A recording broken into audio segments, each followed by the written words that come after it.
Hello friends, this is Akhilesh Tripathi and welcome to your channel target for IQ. Friends, आज हम बात करेंगे आपके जो बिहार जुडिशरी का मेंस पेपर होता है। बिहार जुडिशरी का जो लॉ का मेंस पेपर है उसमें एक आपका ऑप्शनल लॉ है कॉमर्शियल लॉ। तो कॉमर्शियल लॉ के बारे में देखिए, आज ऐसी बहुत ज्यादा भ्रांतियां रहती है कि इससे रिलेटेड मैटर नहीं मिलता है, इससे रिलेटेड टॉपिक नहीं मिलते हैं, बहुत सारी चीजें होती हैं। बट एक्चुअल में देखा जाए तो कॉमर्शियल लॉ से इजी कुछ है ही नहीं और इससे आसान कुछ है ही नहीं। तो आज हम चर्चा करेंगे कुछ आपका कि इसका क्या सिलेबस है, किस अकॉर्डिंग हमें कैसे टैकल करना है। और आपके अपने चैनल टारगेट फॉर आईक्यू में मेंस के लिए कॉमर्शियल लॉ का बैच स्टार्ट होने जा रहा है और वो बैच जो है मेरे द्वारा यानी कि अखिलेश त्रिपाठी के द्वारा कराया जाएगा आप लोगों को, जिसकी जो क्या सिलेबस है और क्या रणनीति है उस पर हम एक बार नजर डाल लेते हैं, फिर हम बात करते हैं आगे पे। अगर देखा जाए कॉमर्शियल लॉ, तो इसमें पहली चीज तो देखा जाएगा प्रश्न कैसे पूछे जाते हैं। तो इसमें जो 4 लॉ है, इसमें चारों लॉ में जो प्रश्न की प्रकृति है, एक तो है वर्णनात्मक यानी कि डिस्क्रिप्टिव। डिस्क्रिप्टिव क्वेश्चन पूछा जाता है। दूसरा जो प्रश्न की प्रकृति है वो है विश्लेषणात्मक यानी एनालिटिक। तो हमें जो इसके सिलेबस में 4 लॉ है आपका, चारों लॉ को 2 परिप्रेक्ष्य में पढ़ना है, 2 तरीके से तैयार करना है। उससे रिलेटेड जो आपके जो उसके प्रोविजन है चारों लॉ में, उनको एक डेवलप करना है कि उनका हम वर्णन कर सके, डिस्क्रिप्टिव वे में लिख सके। दूसरा, उसमें ऐसी सोच और समझ अपनी डेवलप कर सके कि उसका हम एनालाइज कर सके या एनालिटिकल फॉर्म में उसको लिख सके, जिस तरह से आपके प्रश्न पूछे जाते हैं। अगर प्रश्नों की बात किया जाए तो इसमें टोटल आपके कुल 10 प्रश्न पूछे जाते हैं। आबा खंड में ए एंड बी में 10 में से आपको 6 क्वेश्चन करने होते हैं, ठीक है। इसमें आपको 6 आउट ऑफ 10 करने होते हैं। 6 क्वेश्चन में 10 क्वेश्चन और मार्क्स जो होता है वो 150 नंबर का होता है। और जो 4 लॉ हैं 10 में, उनको 4 भाग में डिवाइड किया गया है। आपका पहला आता है अगर सेल्स ऑफ गुड्स एक्ट, जिसके 2 प्रश्न आते हैं। फिर आपका निगोशिएबल इंस्ट्रूमेंट एक्ट आता है, 2 प्रश्न आते हैं। फिर आपका कंपनी एक्ट आता है, जिससे 3 प्रश्न आते हैं। और एक आपका लास्ट में पार्टनरशिप एक्ट है, वहां से आपके 3 प्रश्न आते हैं। तो कंपनी लॉ और पार्टनरशिप एक्ट, इन 2 से आपके 3-3 आते हैं। निगोशिएबल और सेल्स ऑफ गुड्स से आपके 2-2 प्रश्न आते हैं। ये तो रही कितने प्रश्न आते हैं और क्या प्रकृति है पूछे जाने की क्वेश्चंस की।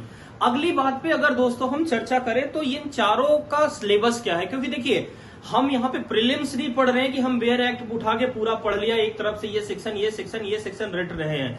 हमें सेक्शंस की जानकारी के साथ साथ एक समझ भी विकसित करनी है मेंस में, और यही सबसे बड़ा चैलेंज होता है मेंस की और प्री की तैयारी में। यहाँ पे हमें एक आर्मी कमांडर की तरह एक प्रॉपर वे में एक स्ट्रेटजी फॉलो करनी होती है और एक रणनीति के तहत करना होता है, तभी हम कम मेहनत या चुनिंदा मेहनत में ही काफी अच्छा मार्क्स जो है वो पा सकते हैं।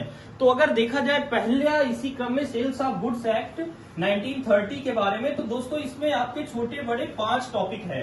अगर इसमें देखा जाए तो सबसे पहले हमें पढ़ना है सेल्स ऑफ गुड्स में definition of sales and sales, मतलब विक्रय की क्या परिभाषा होती है।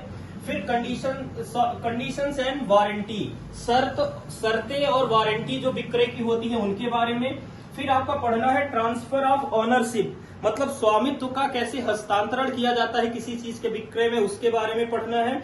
फिर पढ़ना है राइट्स ऑफ अनपेड सेलर, अदायगी न करने वाले विक्रेता जो होते हैं उनके बारे में क्या अधिकार है। लास्ट में हमें पढ़ना है रेमेडीज ऑफ वायर, मतलब खरीदारी जो होती है उनको क्या रेमेडी मिली है, उपचार मिला है, उसके बारे में। तो पूरा सेल्स ऑफ गुड एक्ट्स के जो सारा पूरा सिलेबस है उसको 5 पार्ट में डिवाइड करके हमें पढ़ना रहेगा, जिसमें transfer of ownership and rights of unpaired seller, ये 2 मोस्ट इंपॉर्टेंट है। यहाँ से काफी अच्छे प्रश्न पूछे जाते हैं।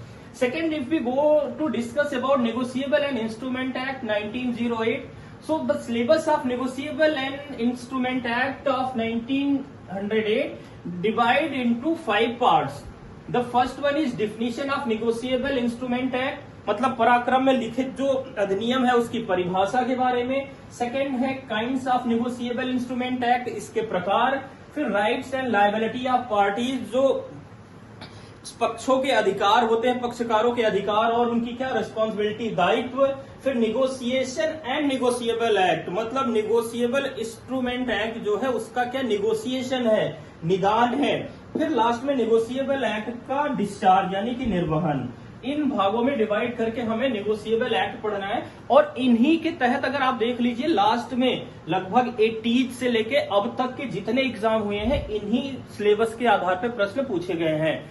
थर्ड लेवल पे अगर बात किया जाए कंपनी लॉ 2013 की, तो इसमें सबसे पहले कंपनी लॉ की परिभाषा, डिफिनीशन ऑफ कंपनी लॉ, फिर कंपनी के प्रकार कंपनियों के, काइंड्स ऑफ कंपनी, फिर कंपनियों का गठन यानी कि फॉर्मेशन ऑफ कंपनीज, फिर मैनेजमेंट ऑफ कंपनीज, कंपनियों का प्रबंधन, फिर बाइंडिंग ऑफ ए कंपनी, एक कोई जो कंपनी होती है उसका कैसे समापन किया जाता है उसके बारे में हम पढ़ेंगे। तो इन पार्ट्स में डिवाइड करना है हमें कंपनी लॉ को। फिर लास्ट में आपका पार्टनरशिप एक्ट है, उसमें definition, kinds, formation, rights and liability and dissolution. इसी तरह से जिस तरह से सेम पार्ट में उसको भी डिवाइड किया गया है, भागीदारी की परिभाषा, भागीदारी के प्रकार, भागीदारी का गठन, भागीदारों के अधिकार और दायित्व और भागीदारी का विघटन। तो दोस्तों ये आपका टोटल सिलेबस है, किस तरह से कैसे डिवाइड करके पढ़ना है। आपका 3-3 नंबर आ रहा है कंपनी लॉ और पार्टनरशिप एक्ट 1932 से, 2-2 प्रश्न आ रहे हैं sales of goods act and negotiable acts में। तो दोस्तों मेरे द्वारा ये बैच स्टार्ट किया जा रहा है आपका, जल्दी ही इसका एडमिशन प्रारंभ हो गया है और 1-2 दिन से आपकी क्लासेस स्टार्ट हो जाएंगी। अगर आप में से कोई भी साथी जिन्हें कॉमर्शियल लॉ को रिलेट से लेके कोई भी प्रॉब्लम है, अगर according to your knowledge, according to your rhythm, according to your accuracy या अकॉर्डिंग टू योर स्किल, तो आप अपना जो है हमारा जो ऑफिस का नंबर है 7500110314 पे आप जो है ये जो ऑफिस का नंबर है 7500110314, इस नंबर पे आप कॉल करके इंक्वायरी ले सकते हो और अपना अगर आपको कॉमर्शियल लॉ पढ़ना है तो अपना एडमिशन भी ले सकते हो। क्लासेस स्टार्ट हो गई हैं जिसमें आपको प्रॉपर रिकॉर्डेड क्लास दी जाएगी, लाइव क्लास मिलेगी, आपको प्रॉपर नोट्स मिलेंगे, आंसर राइटिंग जो सेशन है आंसर राइटिंग कराई जाएगी आपको, उसके साथ साथ आपका सोल्यूशन भी किया जाएगा डाउट्स का।